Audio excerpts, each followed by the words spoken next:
Welcome this afternoon to OHSA a baseball game between the Middletown Middies and the Colerain Cardinals here at Colerain High School Baseball Park on a chilly afternoon, but sun is coming out, so it's warming up this afternoon. So we not sure if we'll hit 60, but not too bad of a day.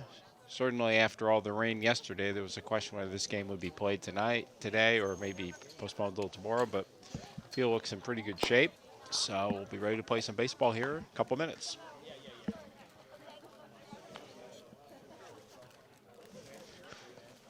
Pitching for Colerain tonight is Carson Talby. And it looks like catching for Colerain. Looks like number 11, Ryan Place.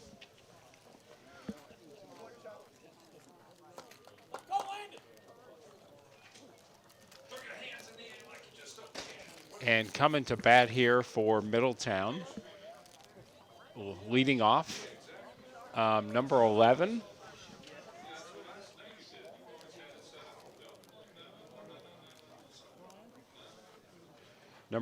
Landon Bailey, third baseman.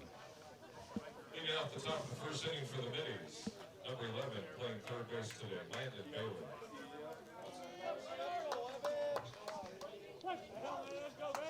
And the first pitch is in, fouled off over behind the backstop.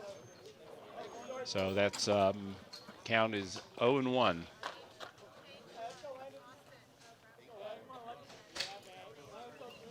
Getting ready for the pitch. Low, ball 1-1. So we're early here in the baseball season. And the pitch. And grounded up the middle, base hit. Leadoff base hit for Middletown, rounds first. And a leadoff single for the Middletown Middies.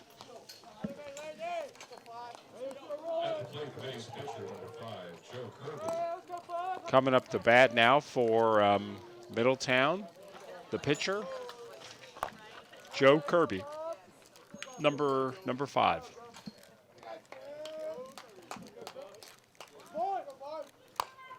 Attempted bunt, foul. Looked like that was a planned squeeze bunt. It did not look like he was bunting for a base hit. Looking to score runs early here, Middletown, or maybe just trying to mix up Colerain battery. Nope. He offered, strike 2, stole second base. Oh. I'm not sure why he wasn't allowed to steal second base. Unless the ball was fouled off, maybe. But it didn't look like it. And he's swinging this time, and he pops it up to the third baseman. Should be an easy catch, and makes the catch. So that's one out, and they failed to bunt him over. And batting third for Middletown is number 2, Braylon Bailey, the shortstop.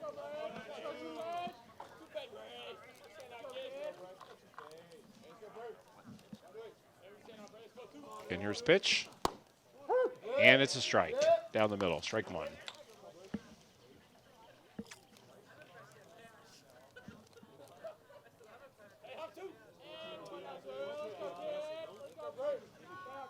And he's coming again, he's running, and he makes it into second base, stolen base. So they got their runner advanced, not by bunting him over, but by stealing second. So that takes away the double play ball and puts Middletown in scoring position here in the first inning. Ball outside.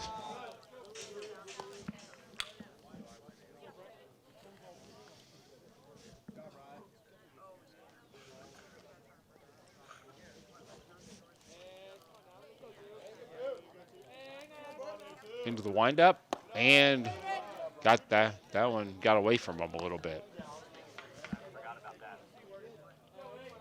So that's another ball here for Middletown.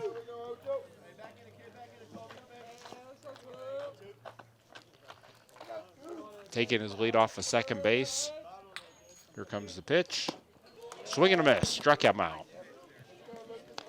Going to the plate, the first baseman, number 22, Lucas Dingledine.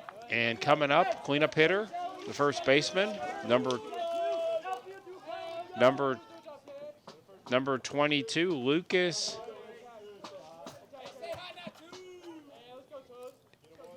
And I'm not sure how to pronounce that last name. Diglione, maybe? Dinglione? Cleanup batter, first baseman. See if Middletown can take advantage here and bring in the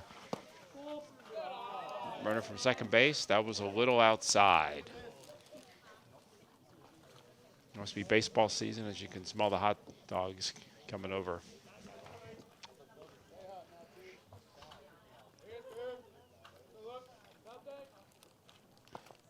Outside, ball 2.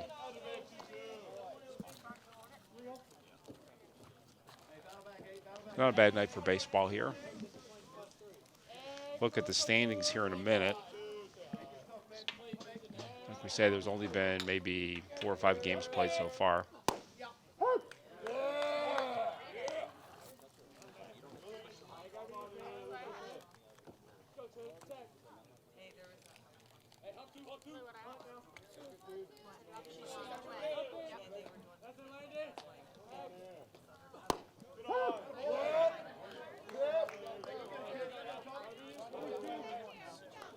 Right now, the cleanup hitter, Lucas Dingledine, is batting .286. He's had 1 RBI. Looks like he's had 2 hits and 7 at-bats. Ball 4 gets a base on ball. That puts runner on first and second. And coming to bat, Now batting number 23, the left fielder, Kyle McDonald. Kyle McDonald, the left fielder, batting in the 5th spot. He's got a chance to bring in a couple runs here as we got a runner on first and second here with 2 outs in the top of the first for the Middletown Middies. And that looks like a strike. Gets ahead of a hitter here, strike 1.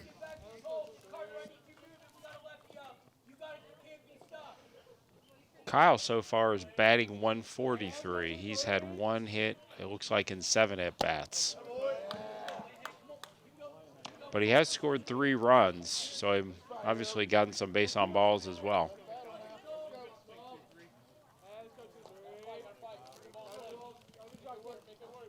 Opportunity here again to maybe bring in some runs. And that's back to the shortstop. Should be an easy play. He's going to take it on his own, and that's the end of the top of the first inning with the score 0-0. Middletown Middies had 2 runners on base, both stranded, 2 left on base. Had a base hit and a walk. And now we've got Colerain Cardinals coming up to bat here in the bottom of the first.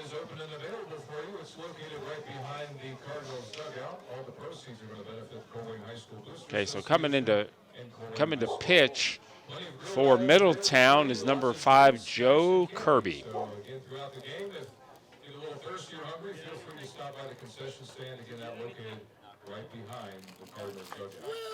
Also, Cardinals Nation people, we'd like to encourage you to join the Colerain Boosters this year. I know we're getting toward the end, but get you all set and ready. So far, it looks like Joe Kirby has pitched. Extracurricular programs here at Colerain High School. I was trying to figure out his pitching stats. I don't see him right now. So let's take a moment and look at the stats for the season. And let's look at the Greater Miami Conference right now. So far this year, Middletown has played Sycamore High School. Played them on the first game on the 27th, won 6-0. On the 29th, they played them again at Sycamore, and that time lost 5-4.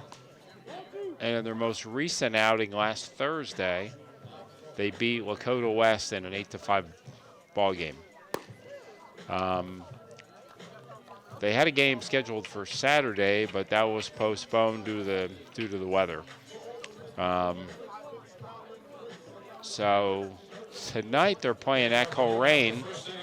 Tomorrow night we reverse it, and the Middletown Middies go on the road, they play Colerain at home tomorrow night. And then Middletown has a Saturday game against Goshen. So they've got a Friday night game, 5 o'clock, same time tomorrow night. And they've got a Saturday game at 12 o'clock. So they got a couple games back to back to back here. Coming to bat here for Colerain in the bottom of the first is Carter Carpenter, leading off for the Colerain Cardinals. Steps away from the batter's box.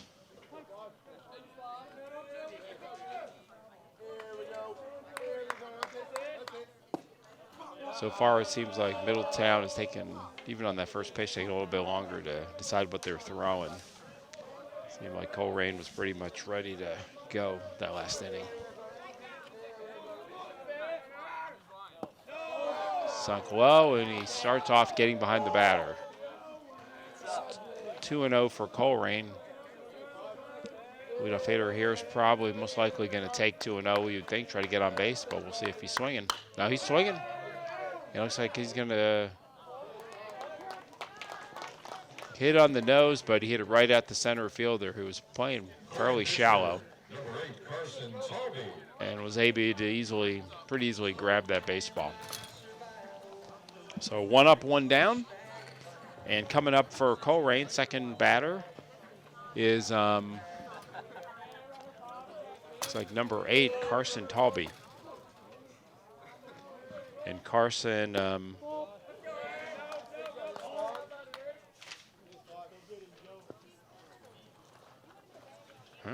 sure what positions Carson's playing today.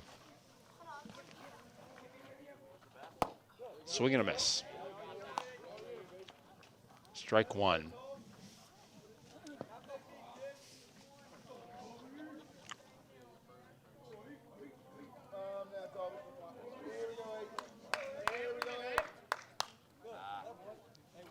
Over the backstop, strike 2. Unlike the first batter, he's now ahead in the count here, so pitcher's in good position here to maybe throw one a little off the plate and see if he'll chase it. Oh, that one dropped. Strike 3. 2 outs. Good quick start here for the Middletown pitcher. Two quick outs, and it brings up Caleb Campbell.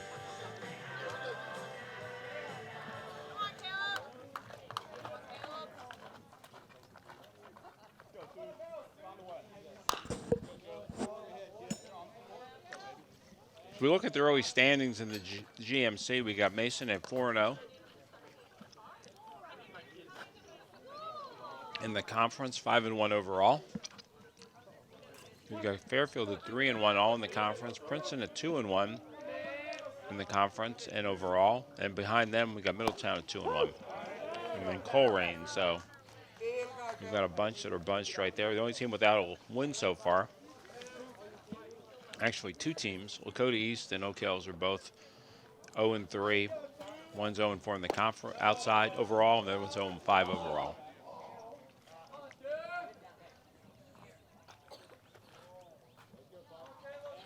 But through the first half of the conference, it's all pretty close so far. Strike 3, let's see if he's able to throw it down to first base. He does. So 3 up and 3 down for the Middletown Middies in the first inning. And at the end of 1 inning, the score is Colerain 0, Middletown 0.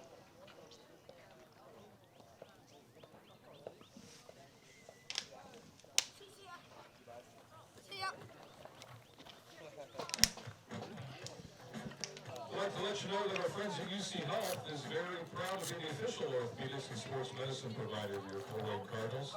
The doctors of UC Health Orthopedics and Sports Medicine provide award-winning care in order to keep the Cardinals at the top of their game. And they can do the same for you.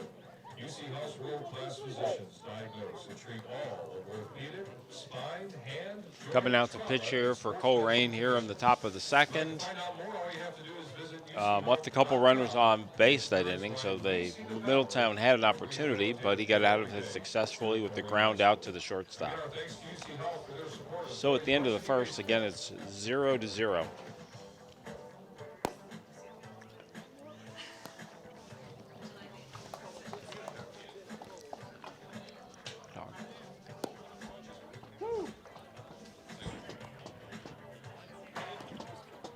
Actually, I get a cheeseburger too.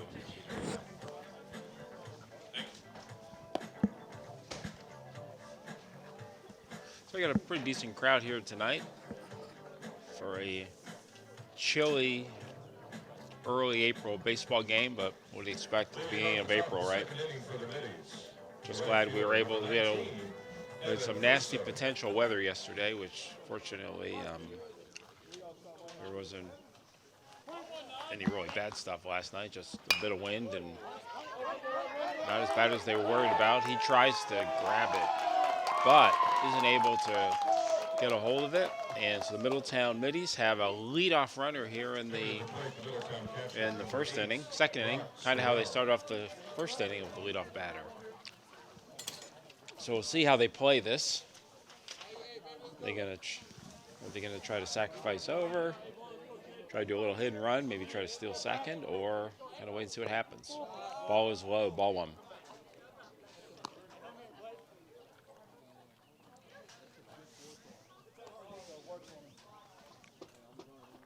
Batting in the 8th spot for Middletown here is Brock Sorrell, the catcher. That's a strike.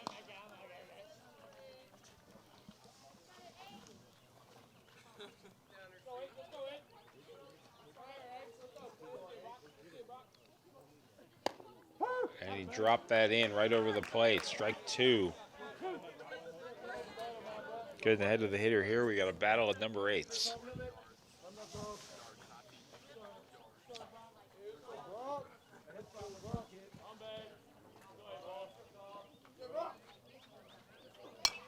Fouled it off against the backstop. And we remain at 2 strikes here.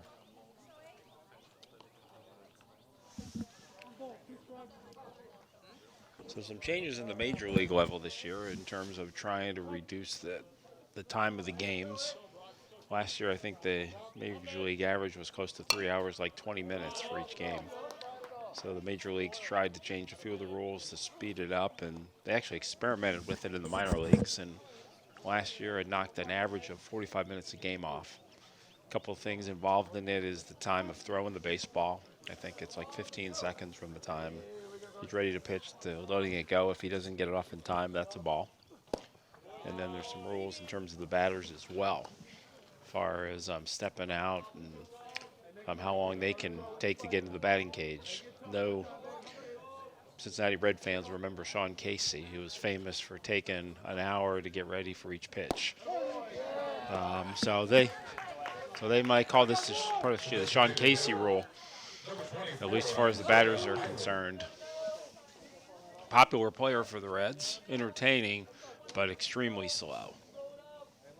So I think it's a good move. Some of the purists, I heard one person complain that the game was going to be too short. I guess they like the 3 hours and 20 minutes, so perhaps they like to hit the concession stand and things of that nature. But I think all in all, I think most people agree it's a good change. Certainly in terms of the average age of the baseball fan, it's the younger fan kind of gets tired of a 3.5-hour game when they can go to a soccer game in half that time and be done with it. So anyway, we'll see what happens this year. Getting back to our high school game. In the batter's box for Middletown is number 24.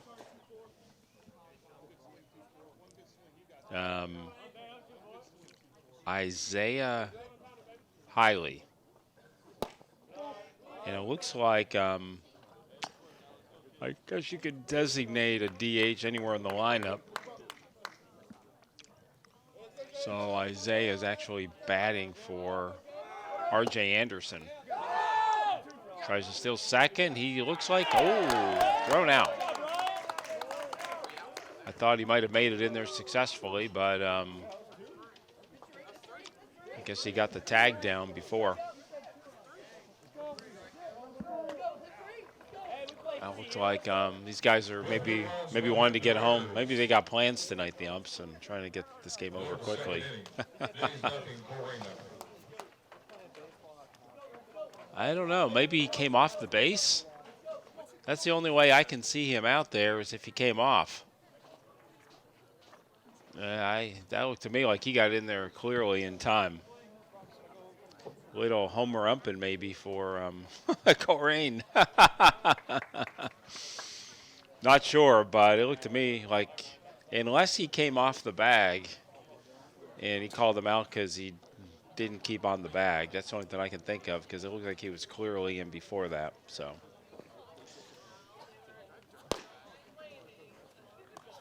So here we are pitching in the bottom of the second inning for Colerain.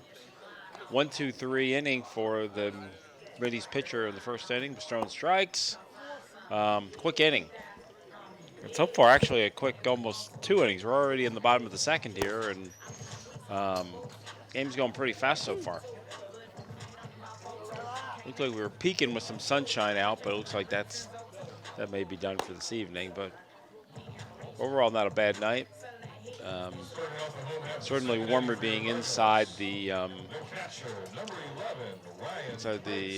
broadcast booth versus being outside. So,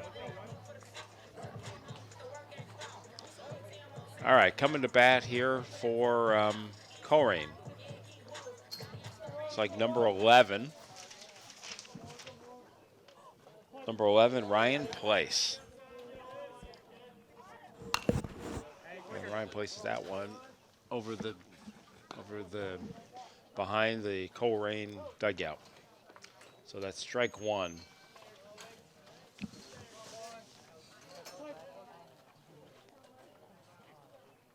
And the pitch, and it looks like thought he had a shot to hit there, but easy play for the left fielder, and that's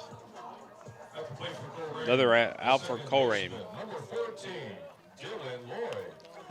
First out here in the bottom of the second inning.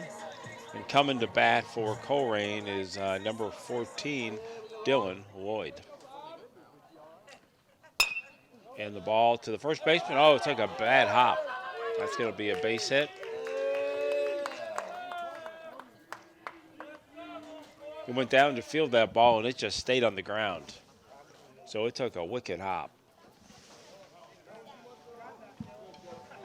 Up next now for Colerain, the first baseman, number 4, Carter Sansoni. We'll see how they score that, but that would have been a tough one to field with what that did. I'm sure to think they'd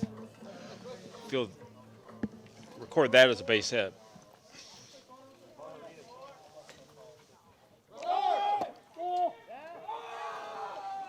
And easily steals second base.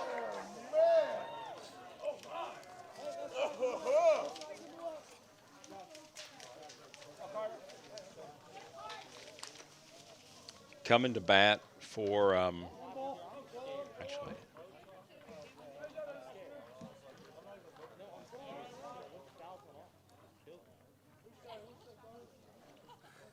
so we got a runner on second here. Ball is, that's a strike. So we got a runner on second with 1 out, and Colerain with their first runner in scoring position this game.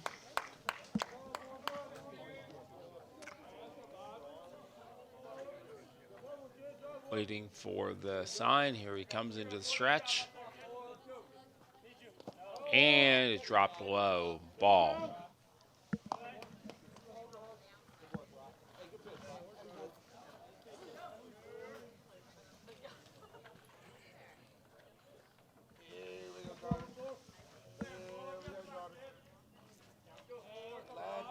Waiting for a sign in the windup. And behind us. Another strike.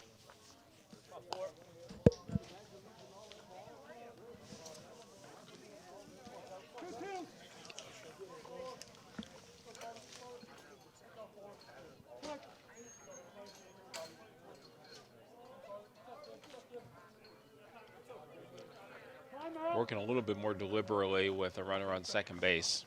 He was working real quickly when there was no runners on base.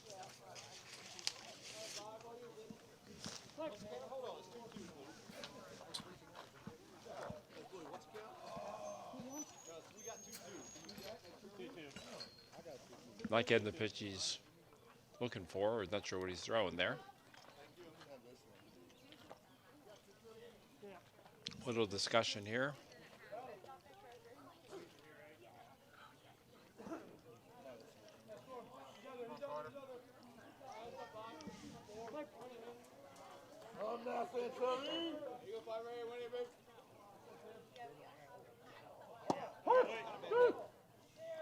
Strike three. And there's the debate on goes down to first and eyed the second runner on second back, so he didn't try to go to third. And that's 2 outs here. We got a runner on second. The left fielder, Caleb Hess. So let's see if Caleb Hess can deliver here with a base hit to get Colerain on the board, potentially. For the single, he's most likely going to score. And the windup. And the pitch. And it's low.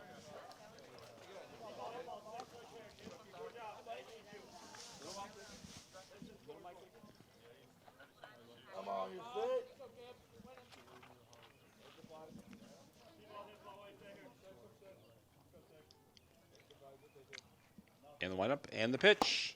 Ball low again. Oh, a strike. A little delayed call there, but it gave him a strike on that one.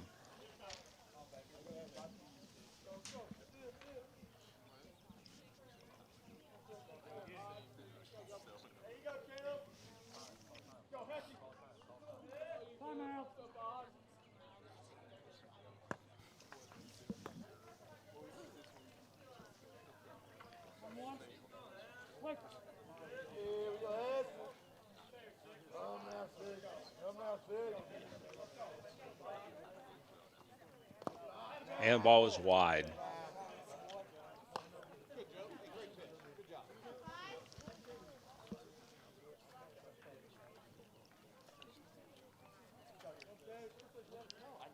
That's it, Caleb. Here we go, kid. Here we go. That's it. And the pitch. That one dropped down, but he's attempted to swing at it, and that should be 2 strikes, I believe.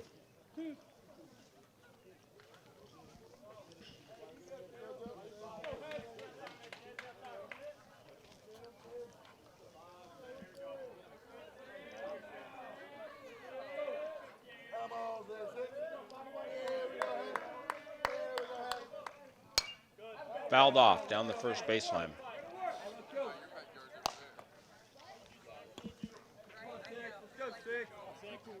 Make it happen here, kid.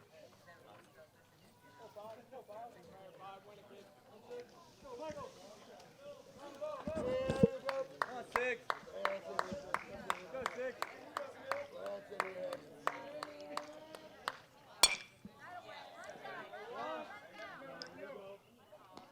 And fielded by the second baseman with the middies to first base. And that's the end of the second inning with the score 0-0. Middletown Middies, Colerain Cardinals as we heading to the top of the third.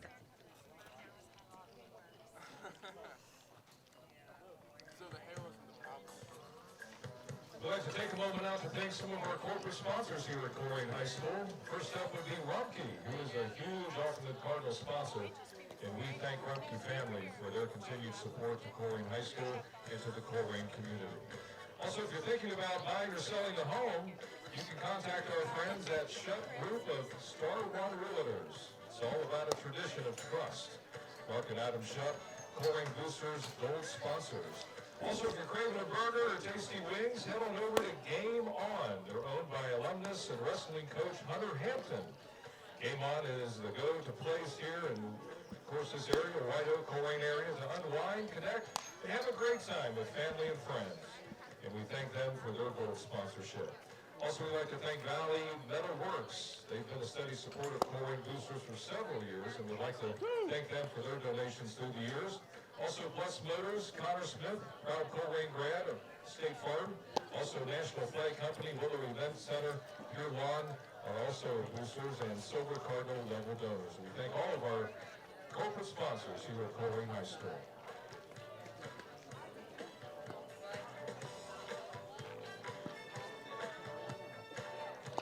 So I thought I'd take a moment to look at the statistics across the GMC early in the baseball year. Batting average, we got Drew Cox, a senior at Mason, batting 786. Dylan Reek, batting 600 for Lakota East. Michael Murphy, who's a senior, is batting 579 for Mason. We got Jake Hanley batting 529 for Mason. And in the fifth position batting at 500 is Kyle Berger. Home run leaders, Michael Murphy of Mason already has 3 homers on the year. Landon Bailey has a homer for Middletown. Drew Cox has a homer. And Andrew Edrington of Princeton has a homer. In terms of runs batted in, we've got Michael Murphy of Mason, 13 RBIs. Drew Cox at Mason, 11. Jake Hanley at Mason, 8. Alex Coling at Mason, 6. And Caleb Campbell, Colerain, at number 5. Anyway, back to the game, the pitch. And a little low. Batting for Middletown is number 1. Carson, actually, sorry, that's Colerain. Let me look at the Middletown roster.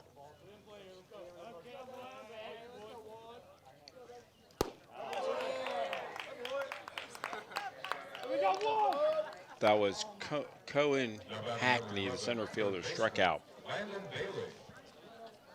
So going back to the top of the lineup, here on the top of the third baseman, Landon Bailey.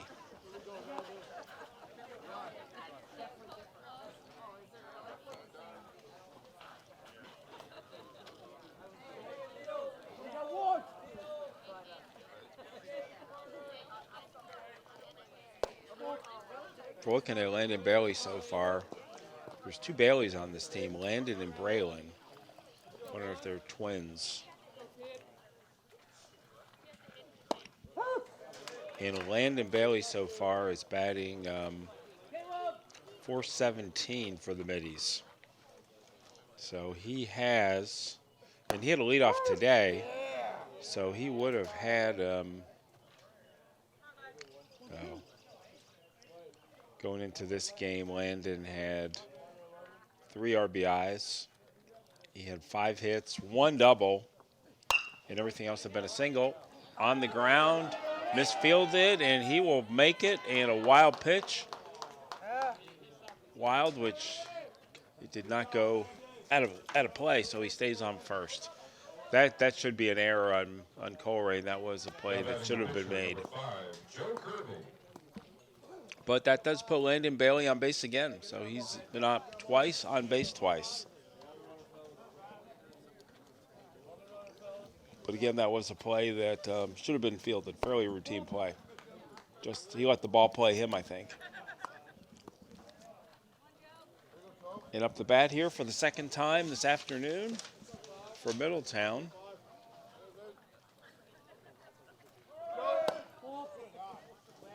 That's number 5.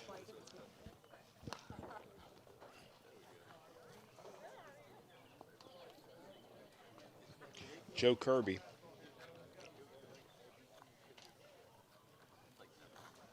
Sitting in the on-deck circle would be Braylon Bailey. Ball went behind the backstop, and that puts Middletown on second base here.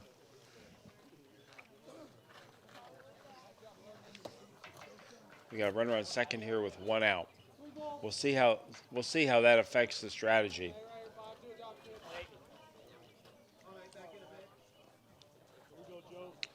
in the windup. Delivered. Low ball. And that's ball 4. It's a base on ball. So that puts the Middletown Middies with 2 runners on base, almost kind of duplicating the first inning where they had 2 runners on base early. But in that situation, they were not able to score any runs here. But another chance here from Bale and Bailey.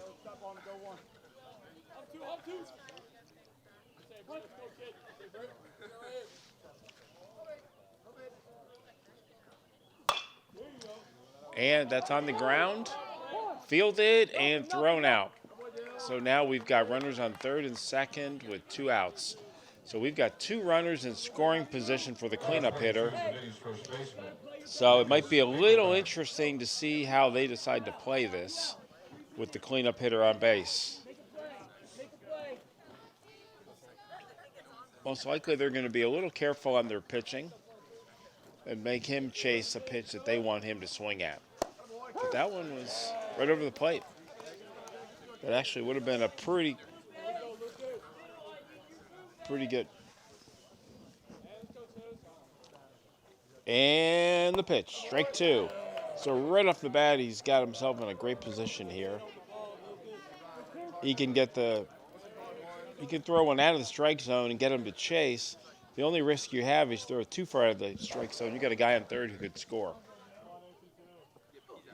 And he blew it right by him, strike 3. Catcher was a little uncertain there if it was strike 3, but it was. And he squashed a scoring rally. So again, Middletown leaves 2 runners on base. They left 2 on in the first inning, they left 2 on in the third. So they've had some opportunities to score. They have not been able to cash in on it. And as a result, this game remains scoreless as we head to the bottom of the third inning. So if we go over some of the other stats here in the league so far, earned run average at Oak Hills, we've got Austin Adamson, 0.00. Not sure how many innings he's pitched, but he's pitched some. Carson Bender, 0.00. We've got Charlie Best, Lakota West, 0.00. Kyle Binder, 0.00. And Jason Bowles. We have a bunch who haven't given up a run yet. In terms of wins, we've got Michael Bilo, Junior and Mason has 2 wins already. Andrew Arrington with 2 wins. Aaron England with 2. Jake Hanley with 2. And with number 1, and probably a bunch of tied at 1, we've got Jacob Boland in Fairfield. So far in the year in terms of strikeouts, we've had Aaron England already has 18 strikeouts, struck out 18 batters. Andrew Edrington at Princeton, he has 15 strikeouts. Dylan Lloyd at Colerain. So the Colerain Cardinals have somebody at 15 strikeouts. Noah Ellis at 14. Jacob Boland at 11. So that pretty much wraps it up in terms of our statistics for the GMC.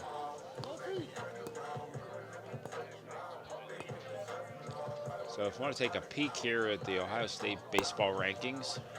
Leading off the home half of the third inning for Colerain, the designated hitter, number 12, Damian Edler.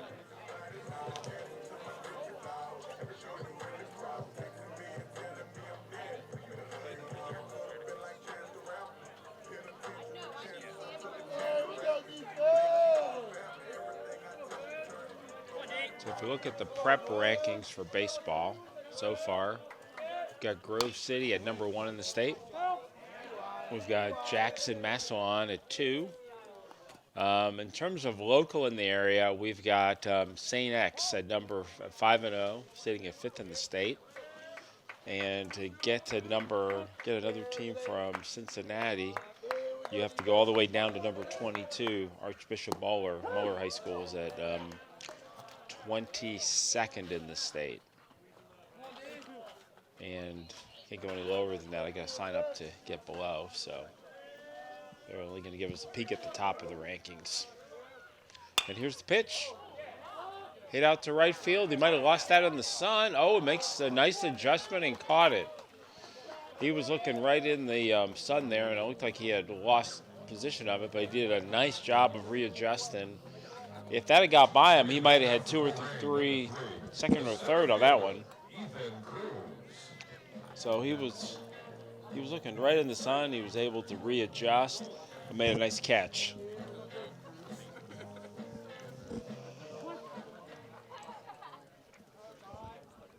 So with one down, we've got Colerain coming up, number 3 for Colerain. That is Ethan Cruz.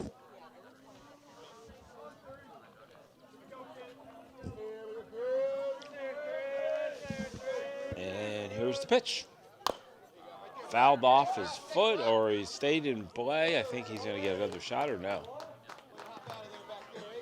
Didn't go hit off him, so we've got a quick second out here for Colerain. So Mitty's pitcher doing a nice job here in the bottom of the third with the chance to keep it scoreless. He had a very quick running first inning.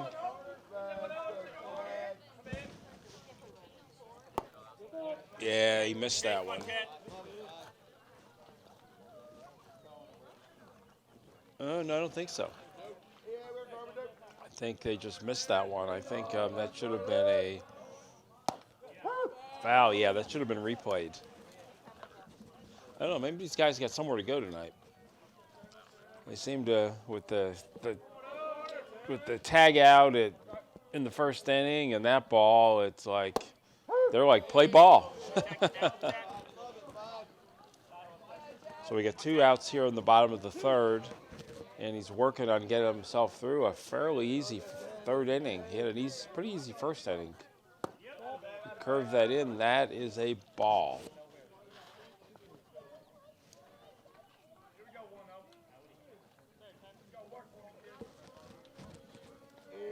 So he's working here. Managed to foul that one off. That would be strike 2. I don't know if we were already sitting on strike 2.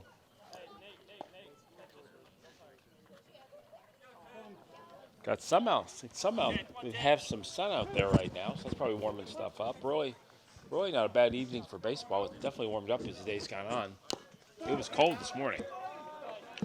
Had a cold front blow through yesterday. Gave us a lot of rain, a lot of potential threatening weather. It was kind of muggy yesterday, and it cooled off, but not a bad evening right now, actually. Pretty nice weather.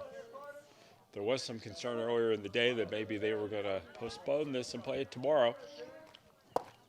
But since they had games scheduled anyway, probably didn't want to do that, and the field seems drained pretty well. So, we've gone through 3 innings here, pretty quick moving game, and no scoring so far. This is both teams have had some opportunities to score, have not been able to cash in. I think Middletown, the first 2 innings, had 2 runners on base both times and were not able to cash in. They are the leader in physical therapy and athletic training. Also the exclusive athletic training and physical therapy. So as we head to the 4th inning for Colerain. 27 area high schools, middle schools, colleges, and professional teams. The baseball players. Carson Tall be working here in the 4th inning. He's been able to work through leaving through a first inning where we had runners on first and second. And then in the 3rd inning, Middletown had runners on 3rd and 2nd. So they had 2 opportunities to score. Middletown, Colerain really only had the 1 chance so far. Varsity baseball here at Colerain High School.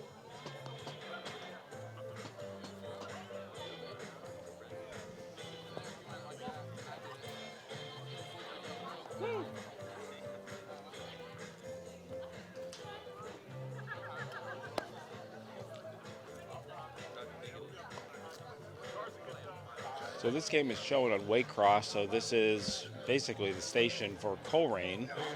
But I did want to take some time to give a little bit of shout out to Middletown. I have a buddy who played for Middletown in the 1980s, mid-1980s, so he goes way back. He was actually, so I asked him to give a little bit of stats. I guess he was the number 2 pitcher on the Middletown his senior year. And with Middletown at bat, we'll give Middletown a little bit of recognition this half inning.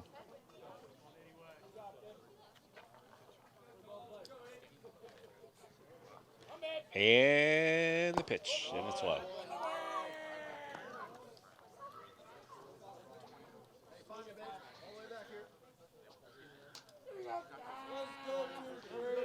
So being the first baseball game I've done here, there's definitely a little bit more filler material between. We call the basketball game as it goes, but these guys are working pretty quickly, so I don't think this game is going to take 3 hours and 20 minutes. At the plate, the right fielder, number 19. Maybe we'll have like the longest high school game ever. We do like a 19-inning game or something. I guess they got lights on this field, or no? No, they do not. So I have to pull up the cars.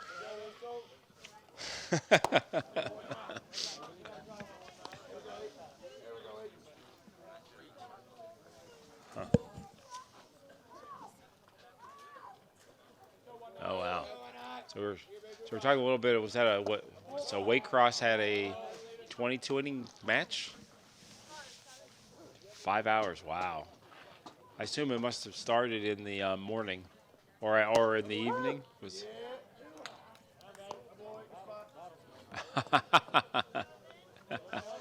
Fortunately, yeah. So that won't be an option tonight. Okay. So for anybody looking for some free baseball, oh, he's safe. That time he called him safe. So a little shout out to I'm actually live over in the Mason area, but there's a couple of baseball tournaments coming up. If anybody has never been to Prasco Field, it's on Snyder Road in Mason. It's a pharmaceutical company, and they do the Big East tournament there every year. And the baseball is free. It's a beautiful stadium, almost looks like a Field of Dreams field. And when they first opened it, they were charging like 1950 prices for 50-cent hot dogs and 25% ice cream cone. And then eventually they said, to heck with this, we're just going to give it away for free. So during the Big East tournament, they will actually have a Graders night. They'll have a Skyline Chili night. They'll have a Montgomery Inn. They'll set up the baseball stuff. And fantastic stadium. And they've had some really good Big East tournament. Big East has decided to really run their tournament there every year now. And it's over that Memorial Day weekend. And we went to a game a couple years ago where it literally got into it got into the 30s at night, or low 40s. And you've got Xavier playing there. So anybody looking for some baseball, they'll not only have the Big East tournament, but there's like a GMAC tournament that'll be in May. So if you want to Google that, look up Prasco. Good baseball, great, beautiful facility. And free hot dogs, free hamburgers, free whatever. The Chick-fil-A has a night there, and when Chick-fil-A shows up, you can't even get in the place. But anyway, if you like baseball, you like college baseball, it's a great event. And anyway, give a little plug for Prasco. So they're going to try to come home and made the play to first. He didn't look back the runner. So he came charging after the throw to first, and Middletown has their first run. Or base running, and he made it. So Middies were able to take advantage there and break the deadlock at 0-0. So the bases are empty, but Middletown is the first on the scoreboard today. A little high. So we're here in the top of the fourth inning with Middletown getting their first run tonight. It's 1-0. In with the pitch, fouled off into the trees behind.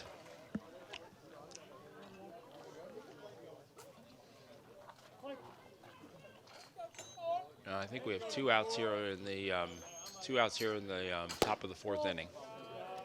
A little bit high. Not far off the plate, though.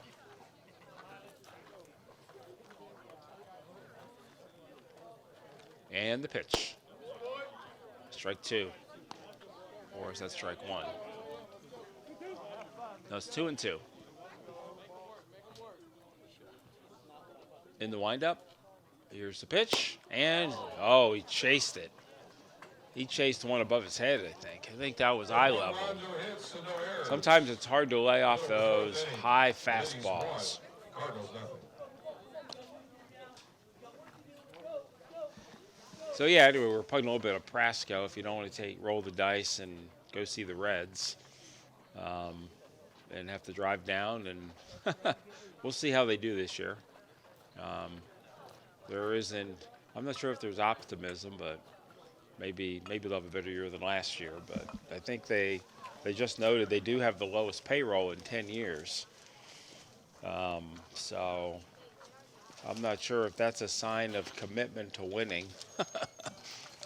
sounds to me like a commitment to losing.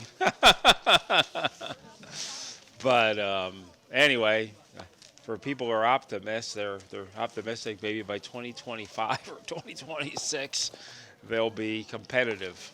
But if you're a Reds fan, you've been down that road before.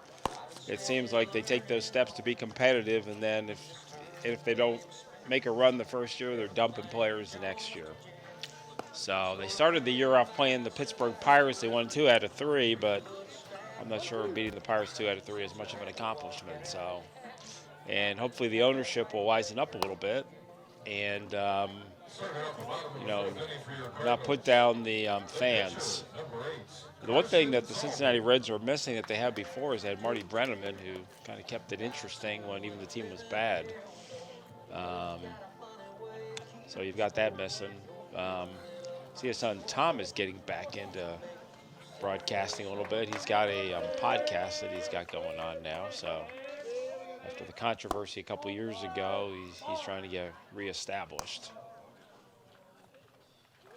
So anyway, coming up bat here as we go to the bottom of the fourth, the Colerain Cardinals are going to see if they can scratch out a run here and tie the game. That ball is low. So far, the Middletown pitchers had 2 very easy innings. He had to work through a little bit of trouble in the second inning, but was able to get out that without giving up a run. That's a foul down the line. Hit that pretty solid, but he hit it foul.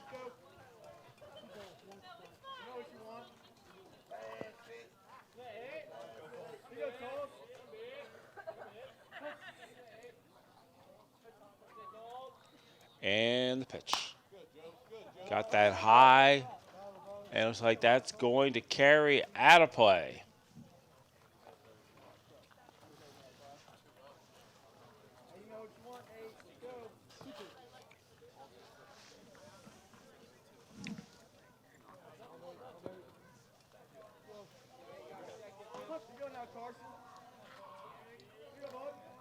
And the pitch. Foul down the third baseline. So he's hanging in there. He's 0-2, but he's still got an opportunity here.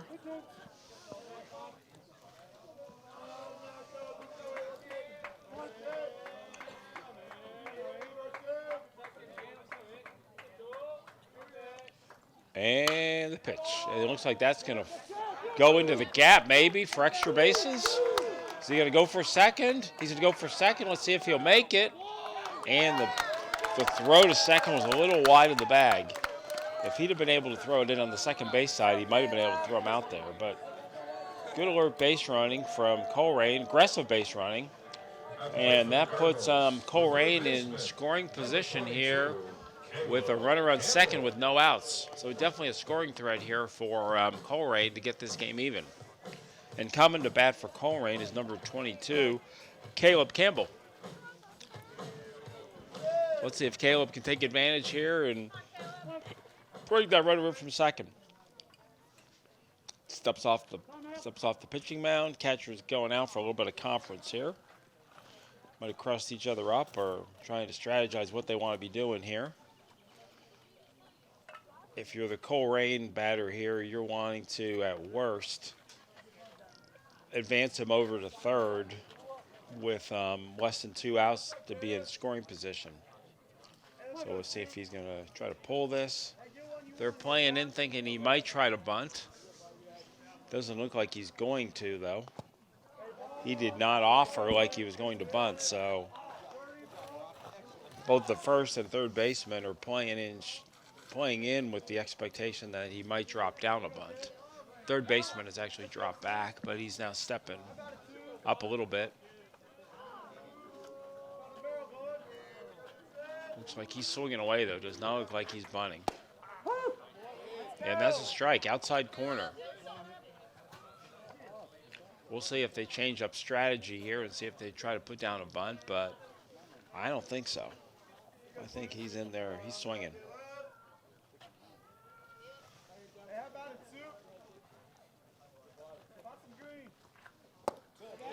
And a swing and a miss. So number 2, I'm trying to think, what spot is he in the batting order?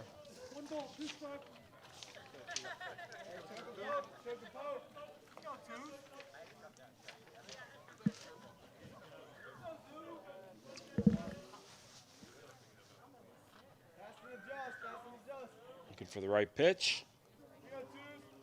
And hits low and outside.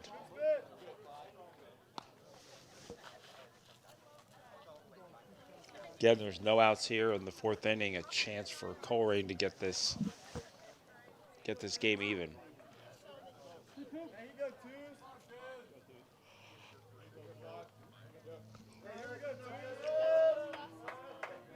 Looking at the catcher and the windup. And the pitch. And he struck him out. Big strikeout. Cardinals catcher coming to the plate. Colerain was not able to advance him. Runner at second is still on first base. So a nice job of pitching there from the Middletown Middies.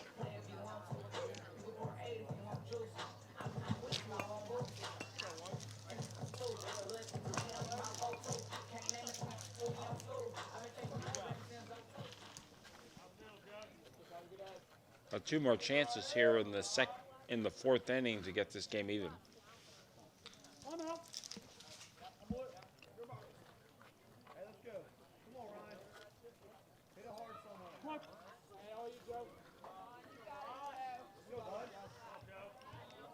Definitely slows down in terms of delivering to the plate with runners on base. Outside.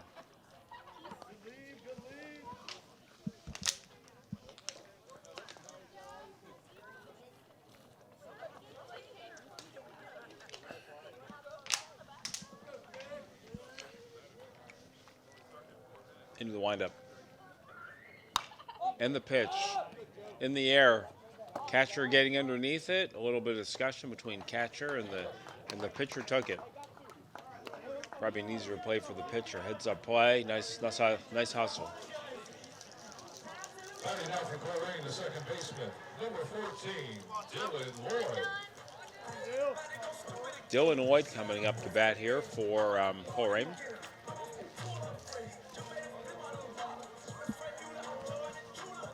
With 2 outs, they got one more batter to work with to see if they can get this game even after getting the runner on second with no outs, have not been able to advance him over. Or knock him in, for that matter. Ball low.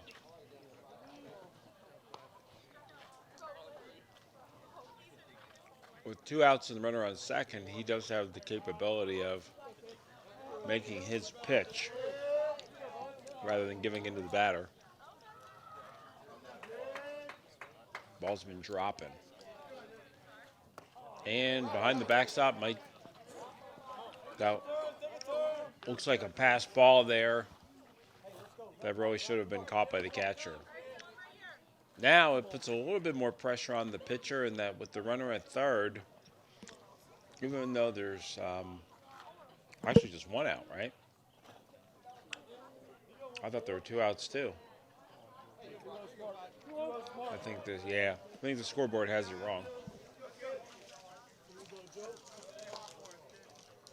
So anyway, they do have still have an opportunity here, but now with the runner on third, another wild pitch could potentially score somebody. That's a strike, yep. Hey, still ahead.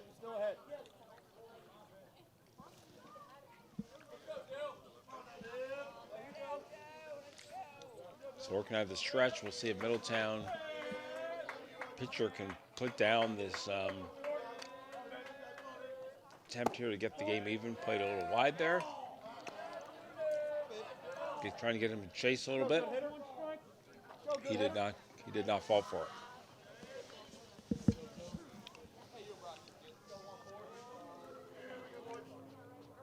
In the windup.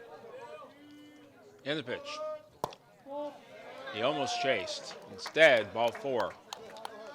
We got batters at third and first here. The Cardinals first baseman coming to the plate, number 4, Carter Sansoni.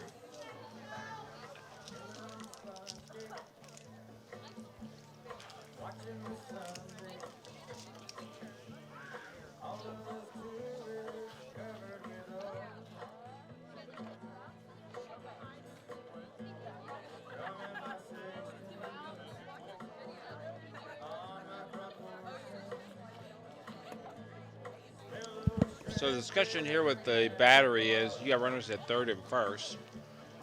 And with 2 outs, the decision with Colerain or Middletown is if he goes to steal second, do they try to throw him out? If they do that, then most likely the runner at third is going to try to score. So I would think if you're Colerain, you've got some speed on the base pass, you're going to take second base and take your chances. And if you're Middletown, you might just concede it to him and hope that the pitcher can get the batter at plate here, either this one or the batter after him if he were walking for whatever reason. So he did not go. Is he going to be able to get there in time? Oh, he caught it. Kind of snared it there. I wasn't sure he was going to be able to catch that. With no runs, 1 hit, no errors, and 2 left on base. Looks like he almost overran that ball. Middletown 1. So Middletown was able to get out of that jam. And now he's worked through 4 innings, 2 easy innings, 2 a little bit harder. But with him swinging, they never got a chance to put any pressure on him. Watch this ball here. Pop up. The shortstop was running like crazy to get over there, and he almost overran the ball. That was a little bit more adventurous than Middletown would have hoped for. But at the end of 4 innings, we are scoreless here. Middletown was able to squelch that rally. Not scoreless, we've got Colerain up 1-0. Scoreless if you're Colerain, but Middletown has squeezed out 1. And they're going to, batting here in the top of the 5th, they are going to be trying to look for some opportunities to give themselves a little bit of a gap. And all you got to do is go to www.colerainalumni.com.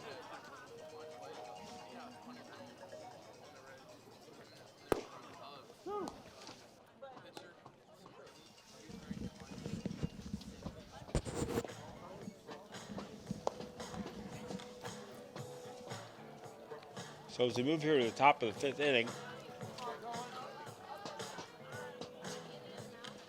if you're Colerain, you'd like to scratch out another run if at all possible. Starting off the top of the 5th inning for Middletown, the center fielder, number 1, Colerain Hackney. So leading off the top of the inning is center fielder Cole Hackney. Ground ball, took a hop at him. Let's see if he'll make the long throw. Nice play.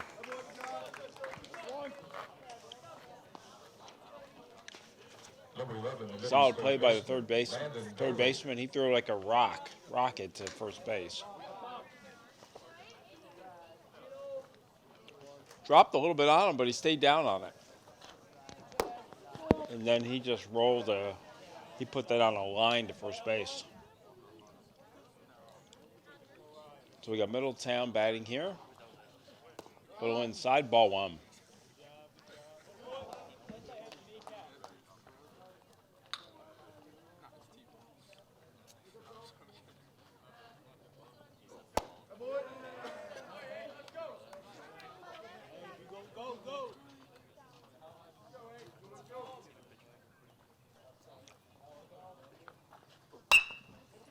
And that's a ground ball. The shortstop stays down. And he wild throw. Threw it low and an error. Another error on Colerain. That puts a runner on first. With one out here in the fifth inning. Pitcher for the Middies, number 5, Joe Kirby. So coming to bat for the Middies is the pitcher.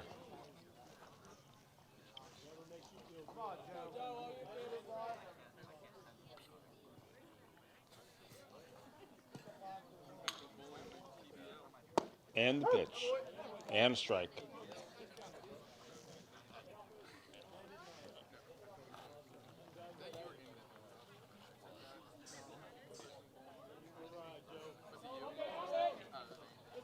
So Joe Kirby so far this year is coming into this game been about 3 times, and he had 1 hit.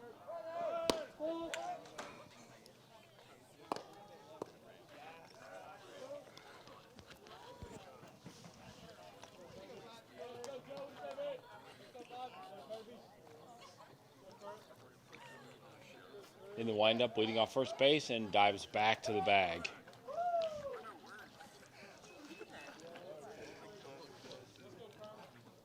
Middletown's maybe looking to steal second and get themselves in scoring position. That hit him. They accomplished what they were looking for anyway, without having to give up an out. Number 2, Braylon Baylor. So we have another uprising here in the top of the 5th inning for Middletown. Middletown, with that hit by pitch, has batter on second and first with 1 out. I wonder here, could they potentially consider squeezing to third and second? But that would be giving a second out. That's what they're looking to do. How about that?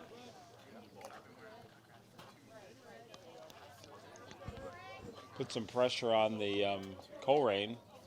If he can move them over to third and second, there'll be 2 outs, but they'd have 2 runners in scoring position with the cleanup hitter on deck. Of course, if it's third and second with 2 outs, they could also elect to pitch around and intentionally walk the cleanup hitter. Oh, he's going to get there. He's going to get there in time. A late start. He's going to be out. Bad decision. Bad decision, and if you're going to go for a third there with less than 2 outs, you better make it. And he misjudged it. He didn't get there in time. He was hung out to dry there. He got a lead, and he had a late start. If he had gone right away, actually, I'm looking at the pitch now. I think I was looking at the last pitch. I was looking at the replay. We got 2 outs, runner on third. So they got the runner to third, but they got him there with 2 outs now. So in order for him to score, they're going to have to punch out a single here.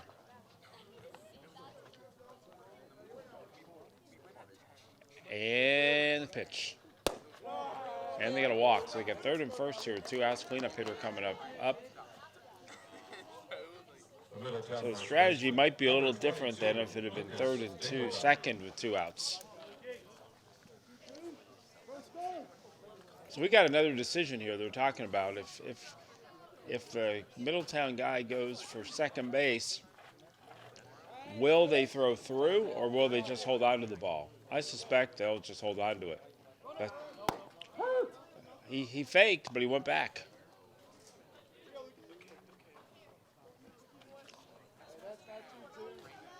I say if he can get a good lead here, he's going. But right now, he may be distracting, giving the cleanup hitter a chance to make swing. Boy, that looked a little outside, but he gave him the strike. I think they made electors to keep the guy first and give the cleanup hitter a chance to hit.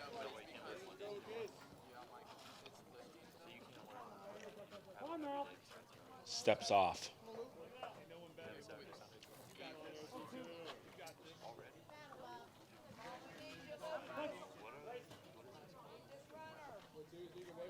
Looking home. Here's the pitch. And a swing and a miss. Struck him out. He jammed him on that pitch. With no runs, no hits, and 1 error. Gave him a tough pitch inside, Middle of the 5th inning. and he wasn't able to do much with it. Colerain, nothing.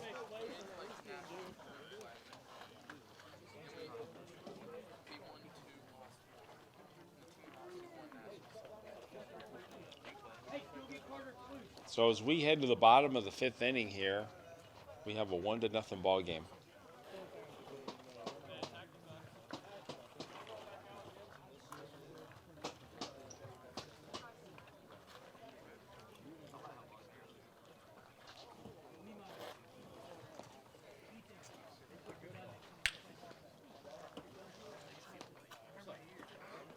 What's that? I'm on tilt.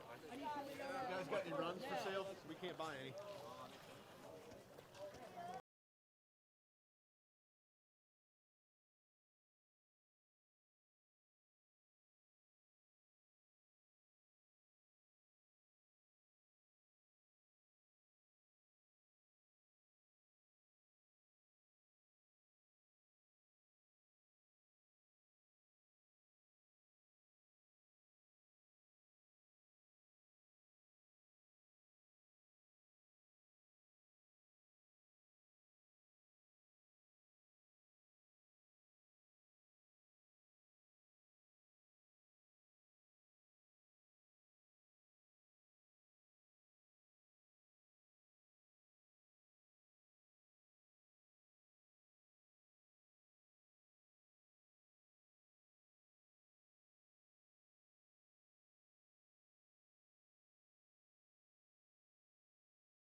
So I'll take suggestions. Everybody wants Colerain trivia in the future. Obviously, I had a very distinguished football history, so there's plenty of things to talk about. But yeah, that was a Middletown minute. And since it's a Waycross broadcast, I guess we'll leave it at that. Clouding up a little bit here. The sunshine's gone away. And if you're Colerain, you'd like to get a little sunshine this inning and get a run to tie up the ball game here. So far, a nice pitching outing from the Middletown Middies. And the ball is outside, just off the outside corner. He framed that. I think he's called strikes on pitches that were farther out of the strike zone than that one.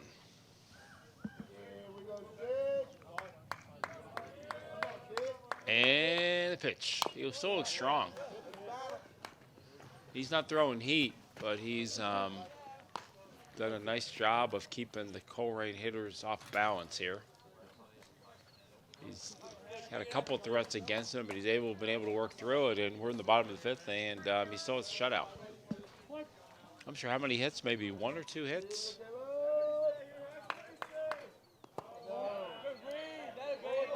Ball's really sinking when he throws it.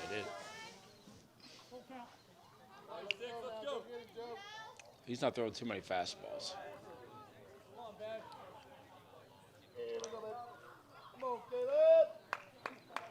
Looks at the catcher. Here's the pitch.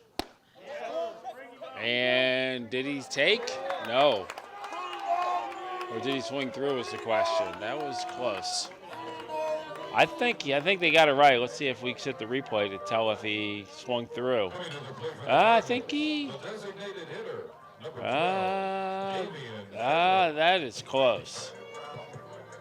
Did he break his wrist? I think he broke his wrist. That was a missed call. Close, but great job by the camera crew. ESPN would be proud of that work.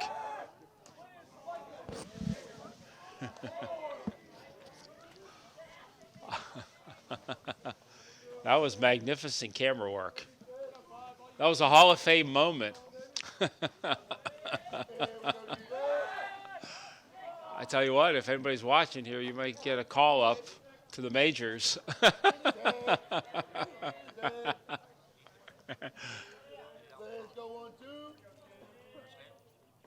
Here we go, now defense. In the pitch. Attempted bunt, bunted it foul. Trying to get that runner in scoring position to get this game even.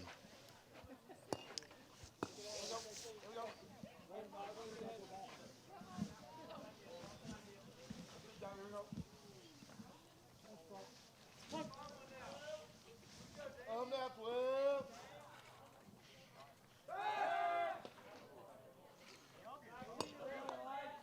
Pretty good throw over to first, but he got back.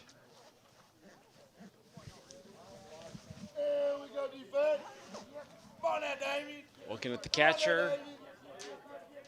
Into the windup and the pitch. And he got that ball high, made it a tough pitch to bunt. Now with 2 strikes, I think they'll take the bunt off here, let him swing away.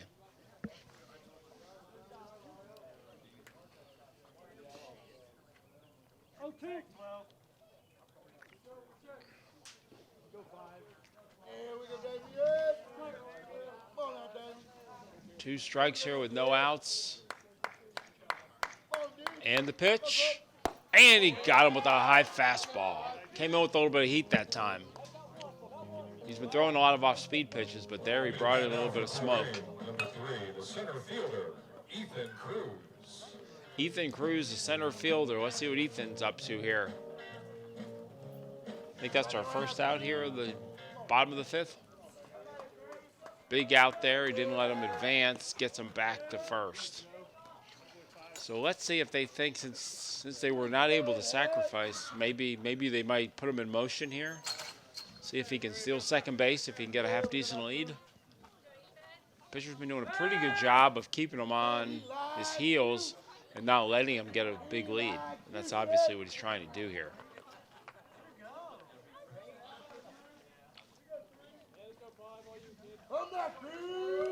Will Colerain sacrifice an out and move him up to second?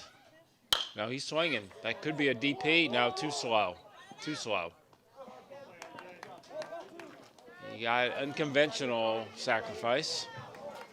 But it does put him in scoring position. And we'll see what Carter Carpenter can do here. Number 10, Carter Carpenter. So Carter, opportunity here to knock him in and get this game score even as we go to the bottom, as we're in the bottom of the 5th here, 2 outs. And looks in, and the pitch. And that is strike. He's done a nice job of dropping that ball right down in the strike zone all game long. The Colerain hitters can't hit it, and it is setting that up really nicely. In the windup again. Here's the pitch.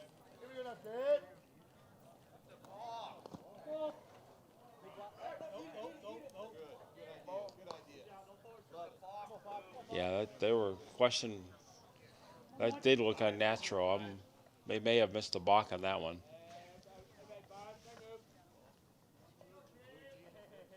Got away with one.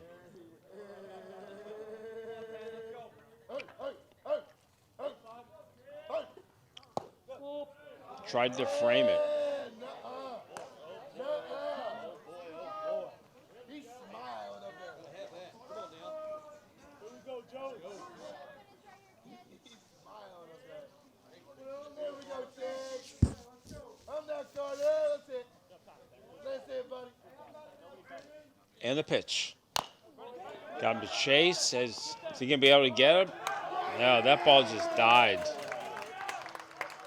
That ball just died in the grass. There we go. Probably a smart move not to throw it over because he could not have gotten him. One thing he would have risked was throwing the ball away, or even the Colerain guy could have decided just to come home. Standing out for the Cardinals, the pitcher, number 8. And there's still 2 outs.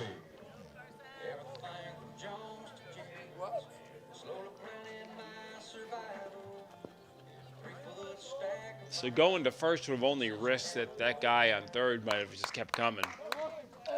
Now he can work on getting the out and get him out of the inning. And that's going right back to him. It's going to be an easy play. And got it. And we're through 5 innings here. Nice job by the pitcher, kept him scoreless. And we are in a pitcher's duel. 1-0 as we head to the top of the 6th inning.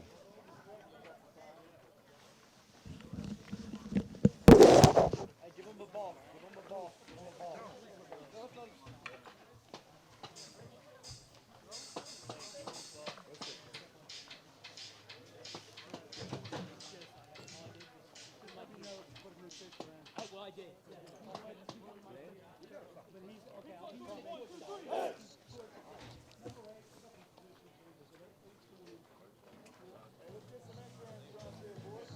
I'd like to take a moment now to thank our corporate sponsors here at Colerain High School, our friends at Rumpke, also Game On, Team Shop at Star One Realtors, also Willow Event Center, our friends at Plus Motors.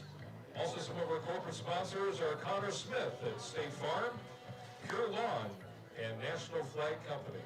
Again, our thanks to our corporate sponsors, of course to our Colerain boosters too, and all that they do to help out here at Colerain High School. And we encourage you to be a part. You can make a membership here at Colerain High School to be one of the boosters. You just go to our website at www.colerainalumni.com.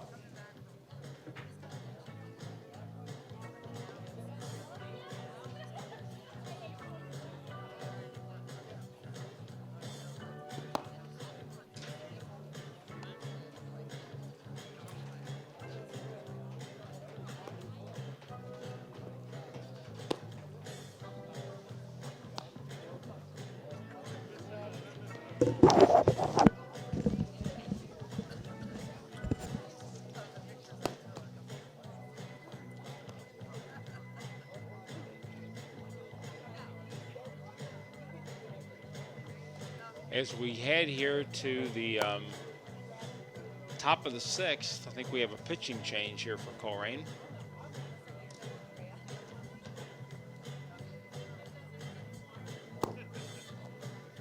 Yeah, he didn't start, right? Pitching now for the Cardinals is number 10, Carter Carpenter. Yeah, we have a pitching change here. Carter Carpenter coming in for the top of the 6th in a 1-0 ball game. So his job is to keep Middletown off the board to give the Colerain Cardinals 2 more chances to tie and potentially win this game. The 6th inning for the Middies. Left fielder, number 23, Kyle McDonald.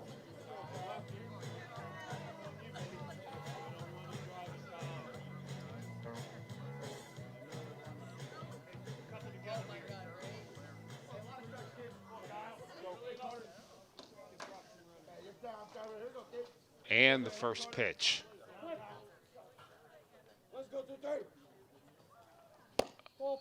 A little wide and outside, ball 1.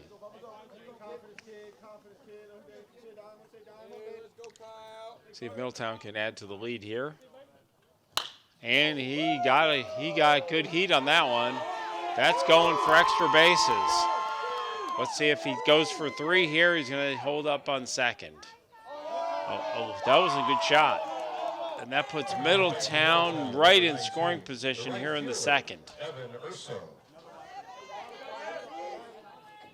He waited on that pitch and gave it a ride.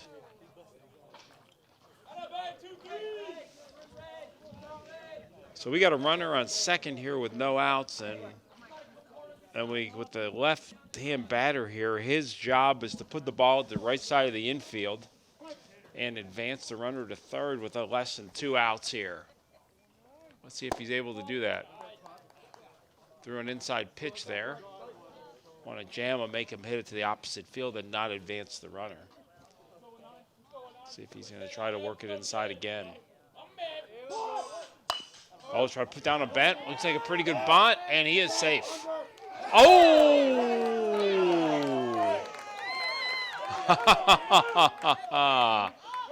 Wow.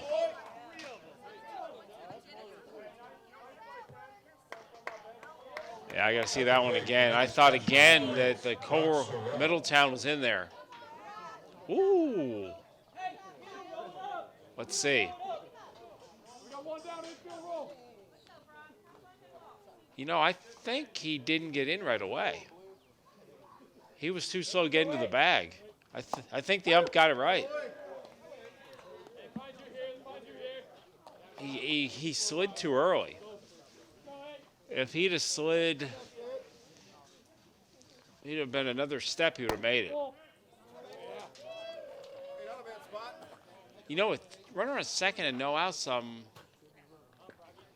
not sure why they had to sacrifice him over. He could have just put the ball in play and done the same thing. And he bunted it to the, I don't know, it was a good play, I guess, getting him out there. It was a risky play because he didn't get him out to put third and first, no outs, but in a one-run ball game, getting that runner at third is huge. That was a massive play. Let's go, Ed. Come on. Let's go. Straight.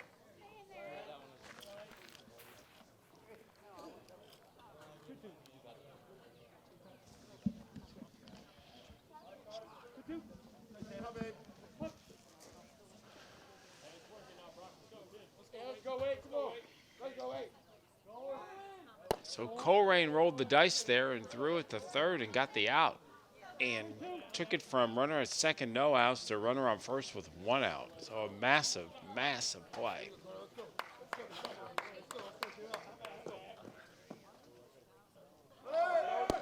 And he's going to try to get it second anyway, and he might go to third. Nope. So they got their... So by stealing second base, they are back in scoring position with... I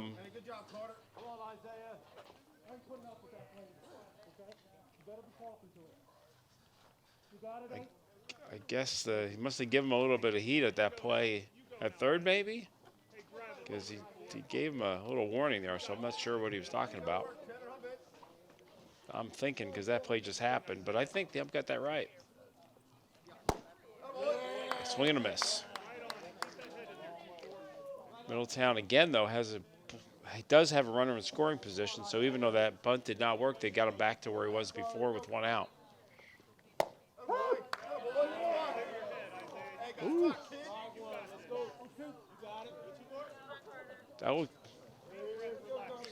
That looked a little bit low, but gave him a strike and struck him out. Actually, 2 outs, so they were not able to. They had an opportunity there, but they were not able to cash in. So we stay in a very tight, scoreless contest, and we'll see if the Middletown starter comes out for the 6th inning. And he is. I mean, he hasn't really thrown a lot of pitches. So he's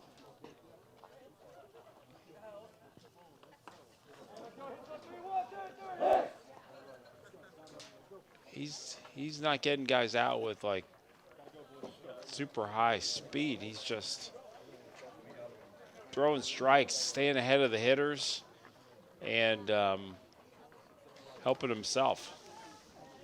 As a result, as we go here in the bottom of the 6th inning, he's protecting a small 1-0 lead.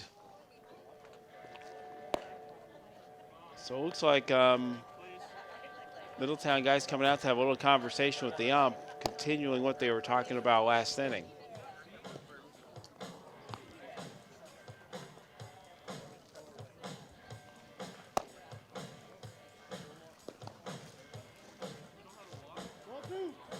So he continued a conversation that the ump started in the bottom of the inning there, or the middle of the inning. Okay, as we go to the top of the 6th, or the bottom of the 6th, we've got the Colerain Cardinals down 1-0. And Middletown pitcher is working on a shutout here. Caleb Campbell's coming to bat here to see if he can get a rally going for the Cardinals, see if they can tie it and potentially even give themselves a lead heading into the 7th inning. If they could score 2 runs here in this inning, they could actually be 3 outs from a victory. But first things first, got to get it even. Go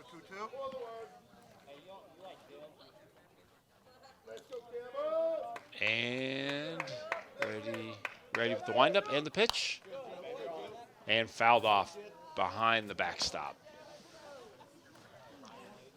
Still doing a good job of staying ahead of the hitters, putting himself in position to throw the pitches he wants to throw. Outside.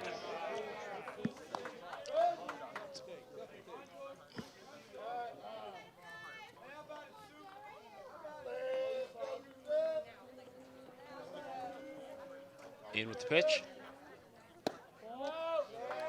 Ooh. All of a sudden, he's narrowing the strike zone. I don't know if he's trying to. He's a little upset from the inning before and calling tougher pitches on Middletown. Oh, that one was no different than the other one.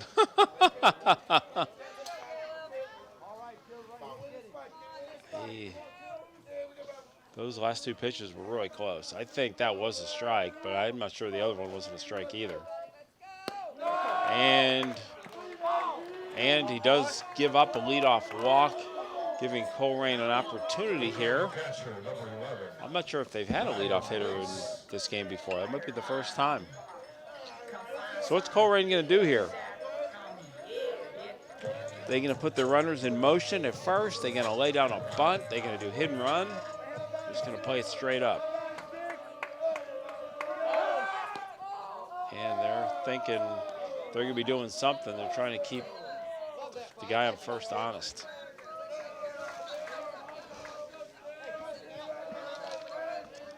Nobody's warming up, so I think they're at this point playing to stick with who they got. But I'm a little bit surprised in a 1-0 game they don't have somebody ready. Roy hasn't shown any sign of losing it, but he has walked the batter, and that was a little bit high. So he might be getting a little tired. And that's right coming back at us. Right over the back of the broadcast booth.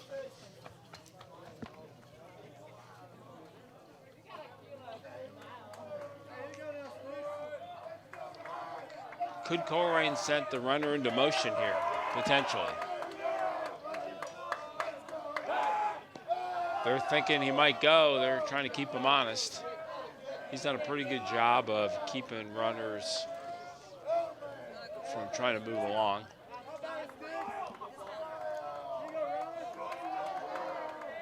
And the pitch. And in the air, will he be able to get it over to it? Did stay in play, didn't get to it. Guys, I need baseballs. Nope. I'm out. Hey, Joe, you got this one right here, buddy. Go get one yourself.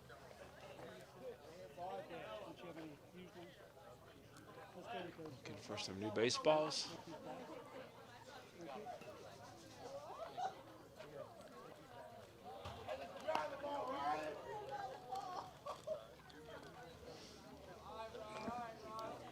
Yeah, we'll see what he's going to be doing here.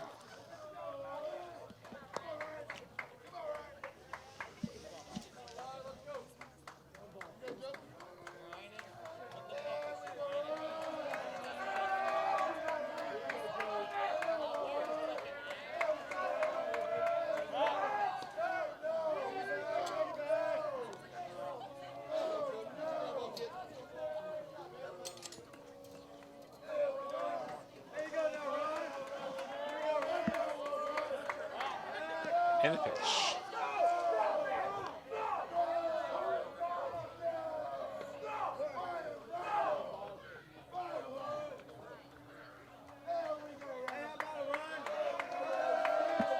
Pitch on the line. Oh, through. Tried to backhand it, could not do it.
And the pitch.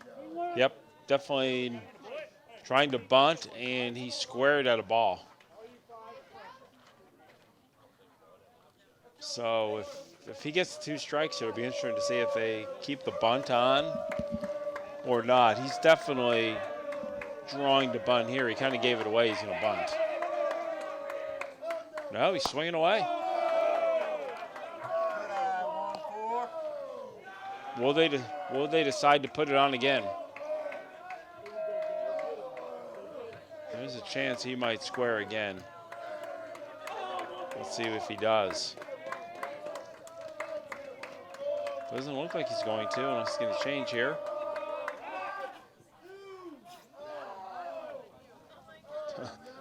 Ball in range of the runner, just sitting there.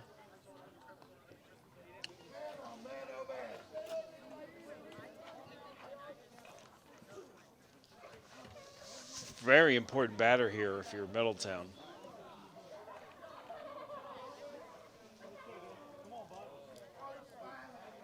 They don't seem too rattled, though. Pitcher's kind of laughing as he's heading back. So, this guy's a cool cat.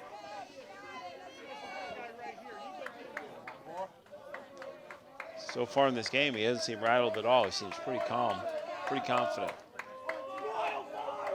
Let's see if he's going to lay a bunt down. He is. And he puts it in the air and not able to get to it. But that's 2 strikes now. Yeah, I'd be very surprised to see if they continue to stick with the bunt this time. Got that one in the air, and he got the first one he just missed that. So I think we're back to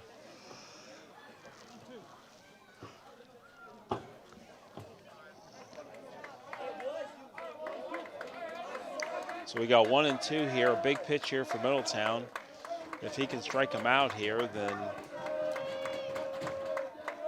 he's back in control. And he got him swinging at a great pitch right on the corner.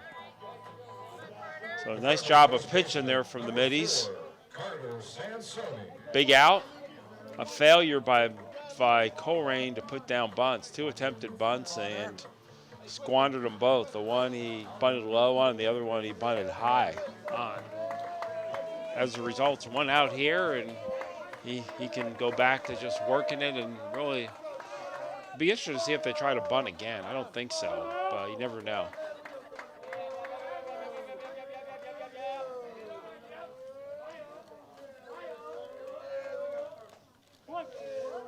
They could try to bunt it and make Middletown have to make a play.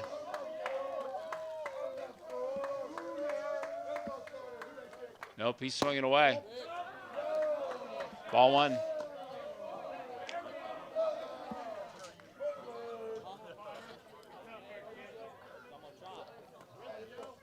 Less than 2 outs, I don't think you're going to put your runners in motion either.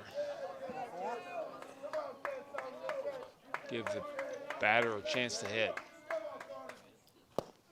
Oh, and they're going to pass ball is going to move him over anyway. Oh, that hurts. That was a little bit of lazy play on the catcher side. That really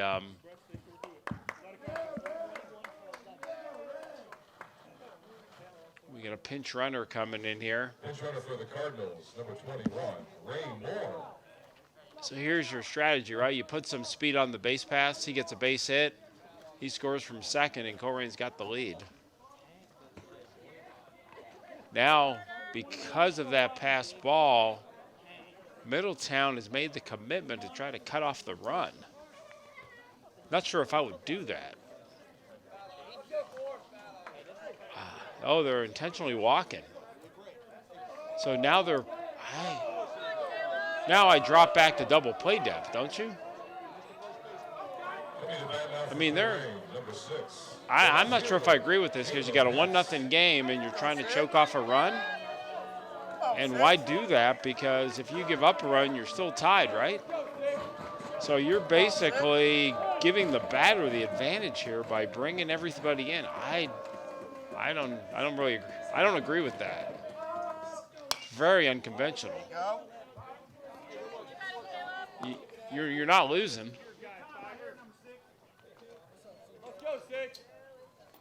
Now all the batter's got to do is just punch it through the infield. I mean, you got everybody in. I don't know. I'd consider having my guys back at double play depth and at least get one out and maybe get two.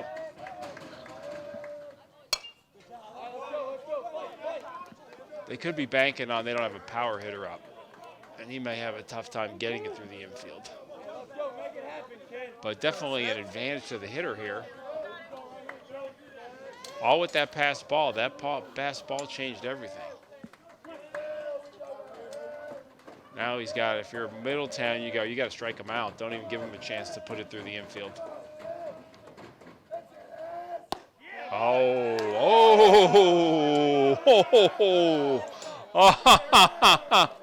I don't know how that wasn't a strike. That was straight down Broadway. Wow. Oh, I don't know. You can't lay off a pitch like that. I cannot believe he called that a ball.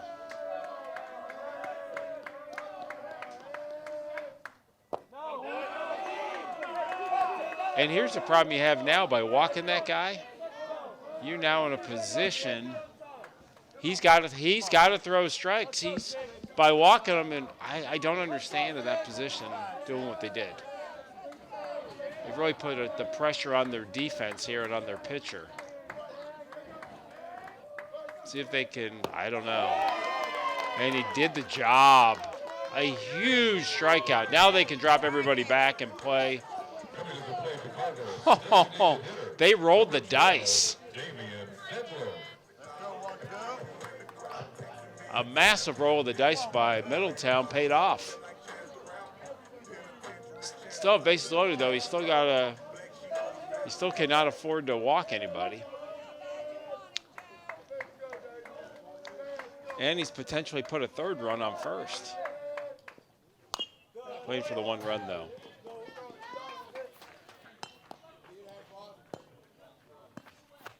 This pitcher's been poised today. I mean, pressure situation so far, he's come through. Now, if you're Colerain, you've got 2 outs. You got to take advantage here. You got 3 runners on base. It's a massive missed opportunity if they don't score.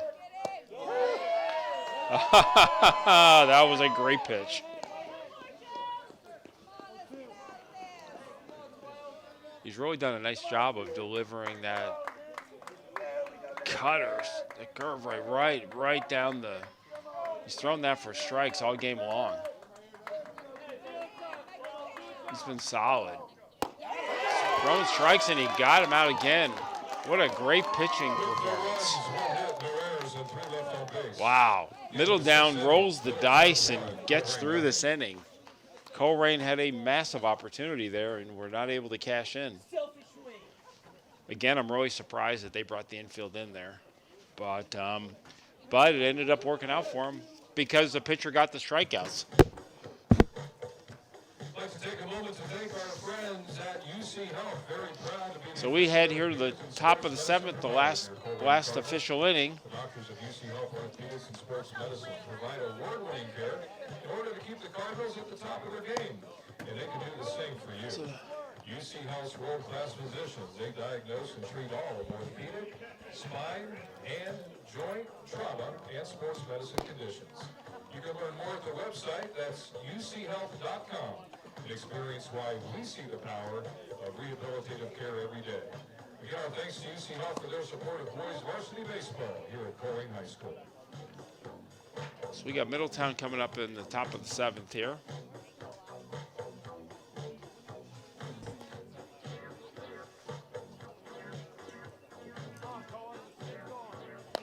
See if Middletown can give themselves a little bit of a cushion here. Right now it's a 1-0 game and still in range for Colerain to tie and potentially win this game. So if Middletown were able to add a run here, that could be a big run.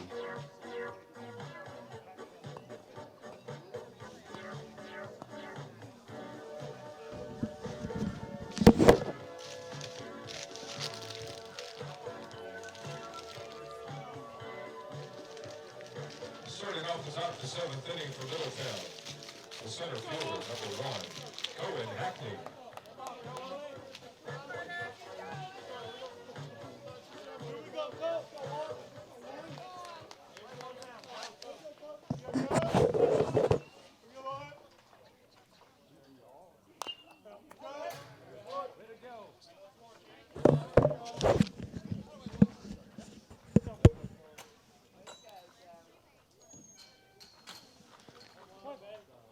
All right, coming to bat here, bottom of the 7th, or top of the 7th.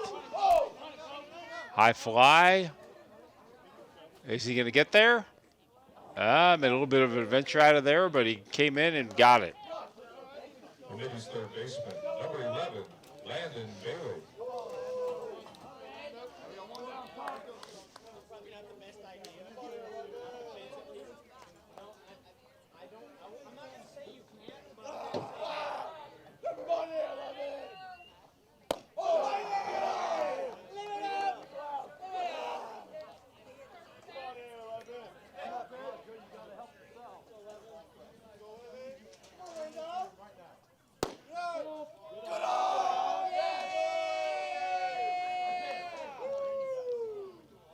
Colerain here trying to keep it even.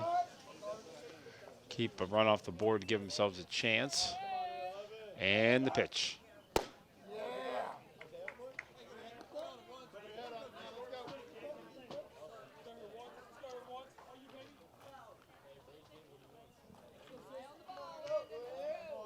And the pitch. Oh, high and outside.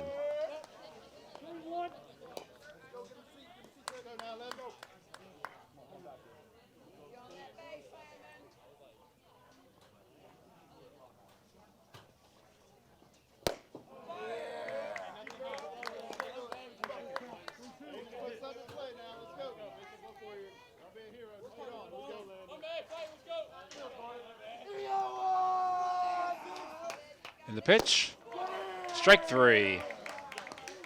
So a strikeout here to begin the top of the 7th inning. Number 5, Joe Kirby.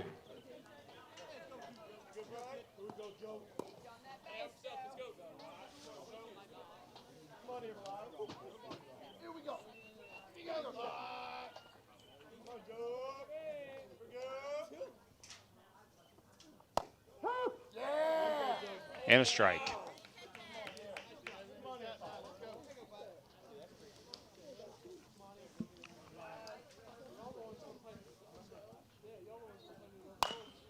Fouled towards the Colerain dugout.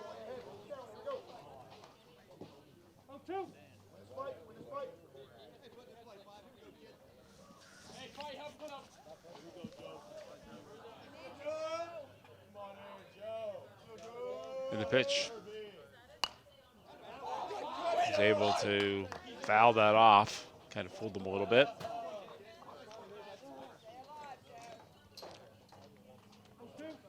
So there's been plenty of scoring chances here, but only 1 run so far, and that run came in on a fielder's choice.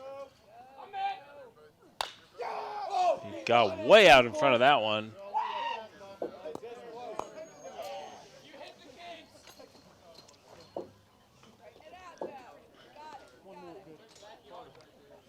So we got the Middletown pitcher here up in the 7th inning. He's got a great pitching performance so far. And done the job for sure. Worked out a couple of jams. And the pitch. And that looks like we might have a collision. Oh! He's going to go for third. Is he going to make it? He's going to. Oh, he's made it.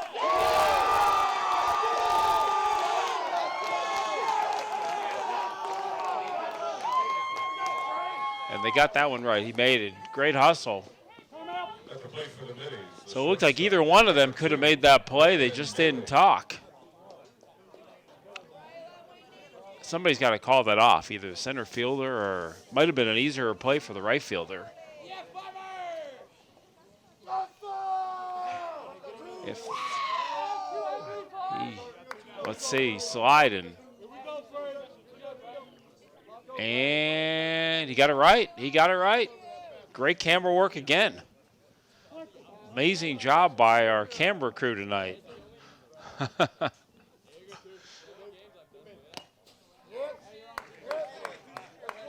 Yeah. Don't have as many cameras as ESPN, but getting the job done. Quality over quantity.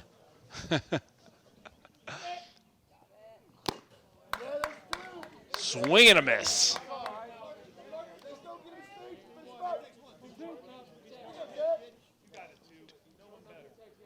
Do they have local sports Emmys for camera work?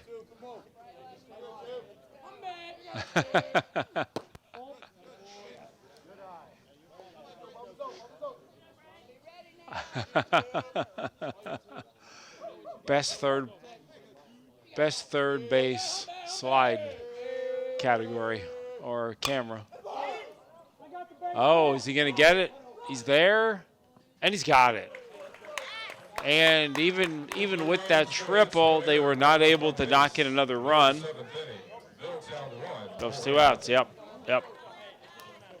So as we go to the bottom of the 7th here, still a 1-0 ball game.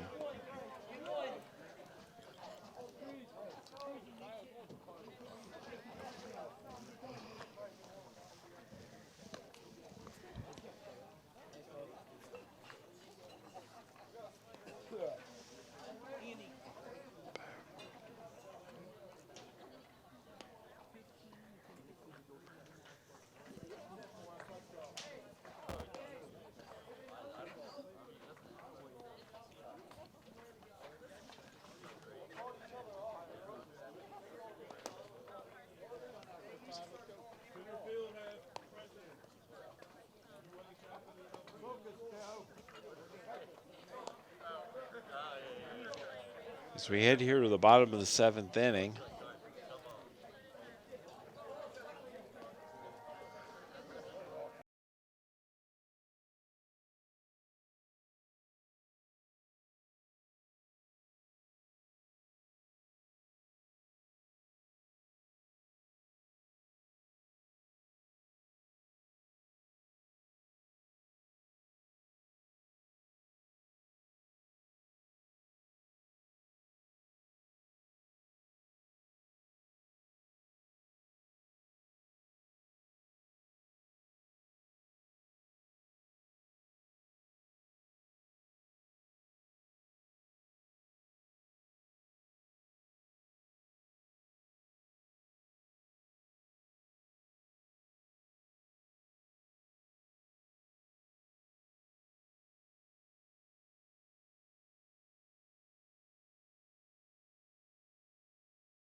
To break through on a great pitching performance from Middletown pitcher tonight.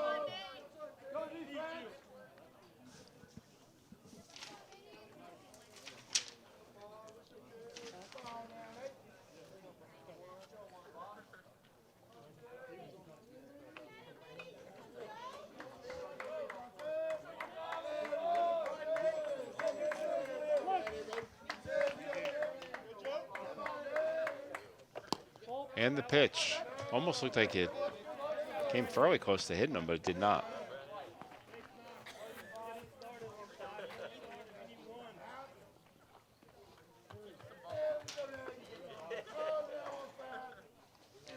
But great pitching performance by Joe Kirby here tonight. A little wild to be top of the 7th, though. Middletown seems to be committed to him finishing this game. They got nobody warming up in the 7th inning. It's his game to win or lose. Ball 3, just a little inside. So this getting a leadoff walk could be big here. Let's see if he can square himself up and get him back in the right down the middle. Nice pitch, 3-1. Will Colerain be taken here as well, trying to get a base runner, or will they be aggressive? Aggressive, and it is foul. I kind of agree with being aggressive there. He had a chance to, he had a good He had a good pitch to hit here. Now it's 3-2. Now it's evened up a little bit more with the pitcher. He's got to protect the plate and stay alive, but still has a little bit of an advantage because the pitcher's got to throw a strike. And just a little bit high. Tried to rear back and get a little bit of heat and got it higher, and the Colerain was able to stay disciplined and not swing at a high third strike. And now you've got Colerain doing a pitching change, which tells me what they're going to be doing here, right? They're going to be bunting to try to put him into position. Or they could roll the dice and try to steal second base here. Put pressure on the catcher to make a play. Either way, getting behind on that hitter, that's the one thing that Kirby's had going for him all game long, is he's been staying ahead of the hitters. If he gets himself in a position to get behind, could give him a chance. Great bunt. Beautiful bunt. But he does execute, but that was a nice bunt. Perfect execution there. And Colerain got exactly what they wanted. Put a little pressure on the defense and the pitcher. So we've got a runner on second with 1 out. So this is a big out here for Middletown. They don't want to let them get to third base with less than 2 outs. So he's got to go after this hitter.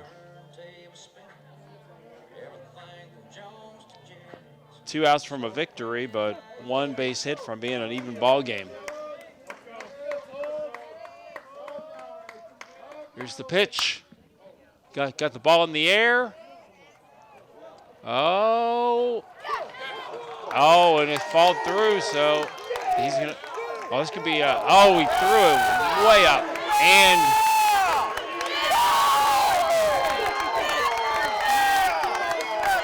wow. And here's what they did there. Not only did they give up the hit, but by overthrowing it, they gave the Colerain batter now a chance to get the third. So Middletown was ahead 1-0. Now we've got an even game, and we got a runner at third with no outs. They were committed to sticking with the same pitcher. And now they're in a really tough situation. All Colerain's got to do, Colerain was 2 outs from losing. Are they doing a pitching change now?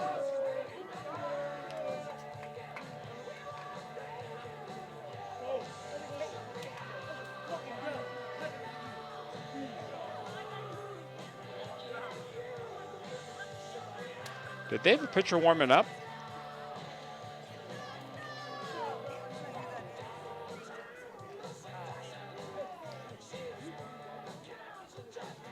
Talk about a tough position to come into.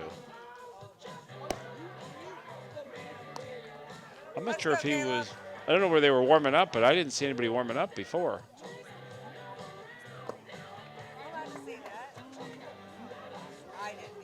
Pitching for the Middies, number 2, Braylon Bailey.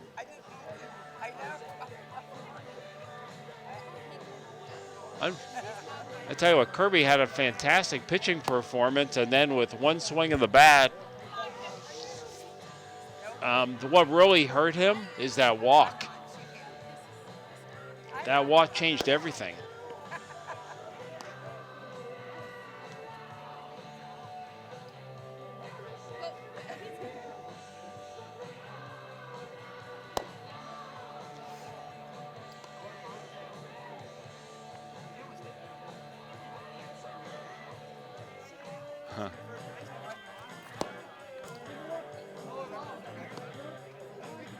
So we've got a runner on, is it 1 out? Oh, we do have 1 out. Oh, so yeah. So with only 1 out, but again, that was a massive mistake by Middletown throwing that ball over the backstop. Because if they if they hadn't done that, they had a runner on second with 1 out. They could have just played it normal. Now they got the infield in, and he knocks it through. Ball game's over. But you're right, he does need to get this out, because if he doesn't get the out, somehow he gets the strike here, we're 1 out from going to extra innings.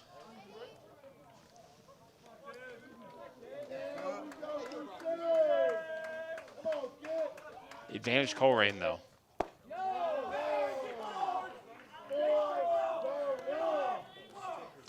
Now you could get real unconventional here. You could walk 2 batters and put a force in everywhere. But it's only a 1-run game. 1 run, they lose either way. And that's it. That's ball game. That's ball game. So Middletown, that's a really, really hard loss for Middletown. They persevered the whole game. Pitcher did a great performance, and that 1 walk killed him. And I think at the very end, the fact that that Middletown overthrew the backstop and let that runner get from second to third, that was no. It was a hit. It just, yeah, once it got past the right fielder, game was over. So Colerain knocked on the door all game long.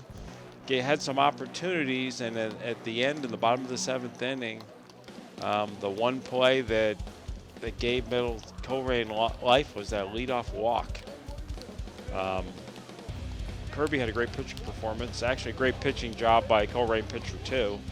But in the end, Colerain does a two-run rally in the bottom of the 7th and pulls out a win when they were two outs from a loss. So tough loss for Middletown, good ball game. And as we're wrapping it up here, Colerain wins 2-1 in a pitcher's duel, with Colerain making a late run and end up winning with the 2 long hits at the very end of the game. So wrapping it up here from Colerain High School, final score, Colerain 2, Middletown 1. Have a good evening.